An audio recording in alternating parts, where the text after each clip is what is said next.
Yo, what's happening, people? What's going on? Welcome back to Football Therapy with me, your host Jan. Romelu Lukaku goal and a Kepa man of the match performance, in my opinion, sees Chelsea to the Club World Cup final. A trophy we have never won. We got over the line, but it was tricky. And some good performances at times. Look, we're going to go through the players because there's stuff to talk about there. Of course, the narrative is we scored through our £100 million striker to get to the final. And Kepa, our £1 million goalkeeper, seems to have evolved into his final form. He went from the first Pokemon Flappy to Flappino to Savermon. Worst joke you'll ever hear today on the internet. Welcome to Football Therapy. Thank you for joining me. Please do drop a like. It means a lot. It takes a split second. You're all welcome to subscribe, of course, should you choose to do so. Make sure you hit that all-important bell. Guys, right, let's talk about the lineups quickly. You know what? We can actually use a sofa score. I'm looking at here. Let's have a look. Lineups. We Chelsea, Lukaku up front, Hakim Ziyech, Kai Havertz either side, a middle four of Alonso, Kovacic, Jorginho, and Cesar Azpilicueta. Back three of Rudiger, Thiago Silva, and Andreas Christensen, who made an excellent slide tackle at one point. I don't know why he's got the highest rating though. Kepa with a 7.5. Let's look at the statistics. Chelsea dominant. Apparently, looking at that, we had just a little bit more possession, 3 more shots than them, 2 more on target, so it wasn't by that much. And then a few more block shots, more corners. But although that looks pretty even, it didn't really feel that. Although it looks a bit more dominant for Chelsea, it felt a little bit more even, is what I'm trying to say. Dude, so Al-Hilal, right, they are the Asian Champions League winners, which is, no joke. And to play us, they had to play one previous round in which they won 6-1. Let's talk about the goal. So, Romelu Lukaku in that first half, we'll talk about the player performances a little bit more and ramifications.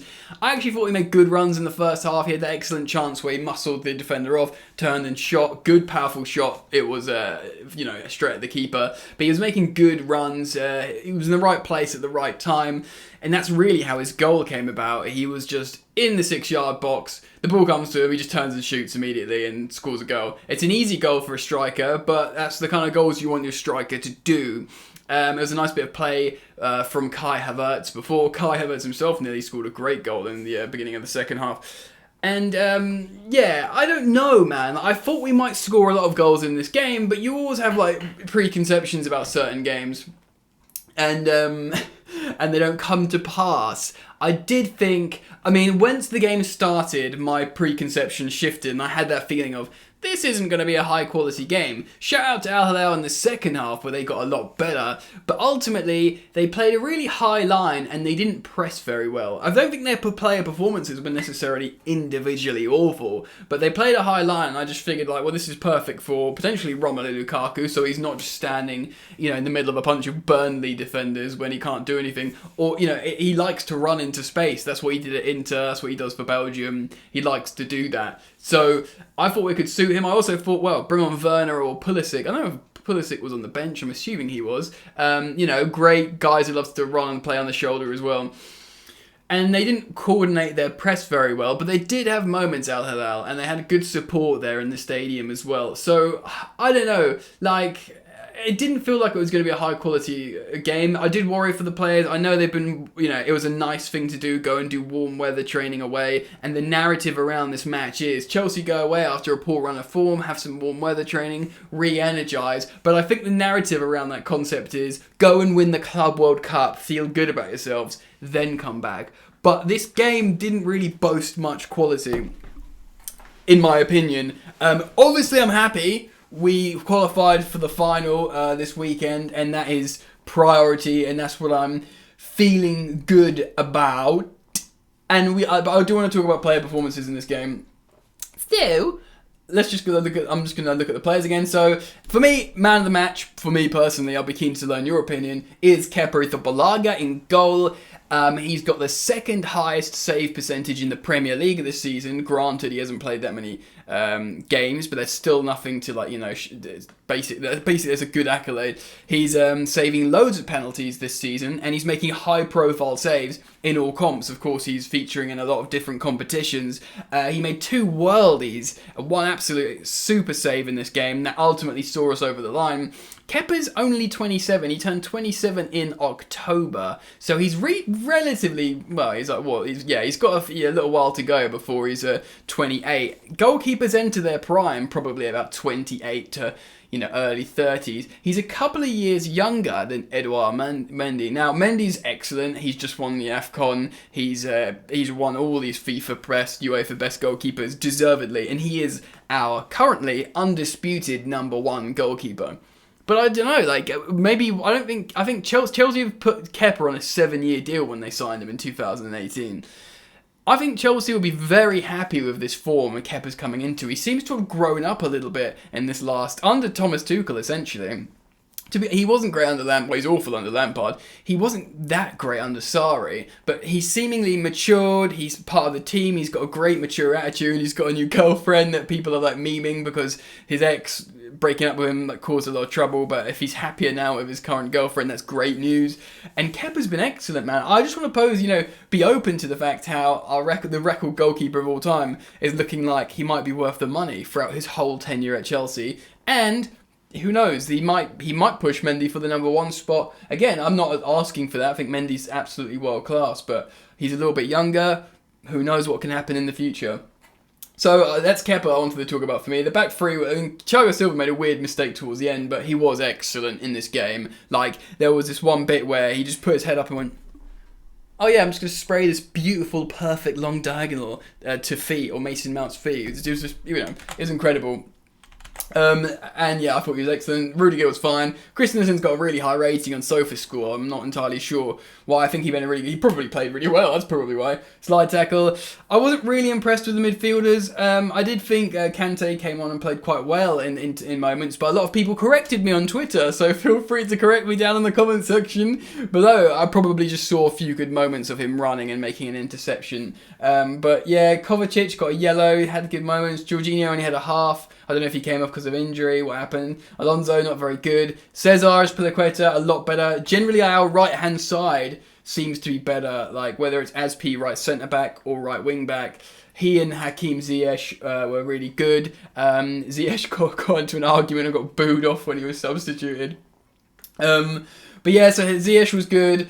Kepa was good. Cesar Azpilicueta. The defence was generally good. Kai Havertz got the assist for the goal, I believe, or the nearly assist. He nearly scored a great goal. Moments from Kai Havertz. He can be really good. He's super talented. I personally think he's wasted just playing as a striker. I think he needs a little bit more freedom to move a little bit deeper and actually have a striker in front of him. Personally, I think there's big things to come from Kai Havertz. He's such a talented player. It's just up to Chelsea. It's up to us as a club to get it out of him. Let's talk about Romelu Lukaku. So, Big Rom got the goal. I think he did make good striker movement in the first half. Pat Nevin was on commentary on E4. He spoke about he got a ball late on in the second half, and he's like, that's the ball he's been waiting for, and that's the ball he hasn't been getting. I'm quite agnostic about Romelu Lukaku.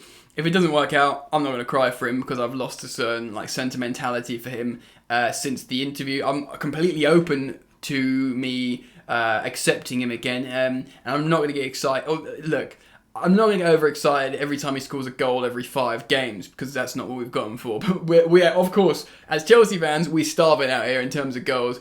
Look, man. If Romelu Lukaku scores the goals that wins Chelsea the only trophy they haven't won yet in the Club World Cup, he's got us to the final with his goal. Kepa has as well, both of them equally because you need the goal to win and you need to keep them out. So for me personally, it's Kepa and Lukaku. If he scores the goals that wins Chelsea the Club World Cup, that's a start on his road to redemption in Chelsea fans' hearts. Do you know what I mean? I'm not gonna, he's got to do a lot more. But the thing is with Lukaku, it's a confidence thing. If he settles and starts scoring goals, he won't think about, the Chelsea fans and stuff. He'll just be thinking about doing his job and doing it well. He'll probably be thinking a little bit about Inter Milan as well. Gotta get that joke in there. But like he, do you know what I mean? Like, you can tell when he's not confident. He had a bit more looser today. Some good runs, some good moments. If you just cultivate that feeling of involvement and comfort, do what Conte did to him. Conte knew exactly how to get inside Lukaku's head for the good ways, the better ways. I'm sure Tuchel has as well, but Lukaku's made it near impossible for himself with that interview. That's nothing to do with Tuchel's management, and I'm not blaming Tuchel at all. It's all on Lukaku. But despite that, there's still a potentiality, an opportunity to clock in, to tap into what Antonio Conte did with Romelu Lukaku and summon that inner, super striker, if you will. There is a great striker in there. So we're through to the final. I'm back here on Football Therapy, daily videos from tomorrow. I had one day off yesterday from I never have a day off ever. So yeah, I'm back, daily Chelsea news videos. There's lots to get into, so make sure you do subscribe and have the bell notifications icon here. And thank you guys for joining me. I appreciate you all. Lovely to see you all back here on the channel. Yeah, drop a like if you're yet to do so. I can't talk. Like and subscribe. Peace. You ain't so tough with that bad boy tuck. I'ma get it how I'm living, I'ma walk the walk. Outline my lines, I rap through thought. Body bag the verse, outlined in chalk. In my life seen trouble, hustle on the double. Silence on the trigger like my pick got a muzzle. Yo, chick like to guzzle, bad boy stay in trouble. I only love this paper, sorry.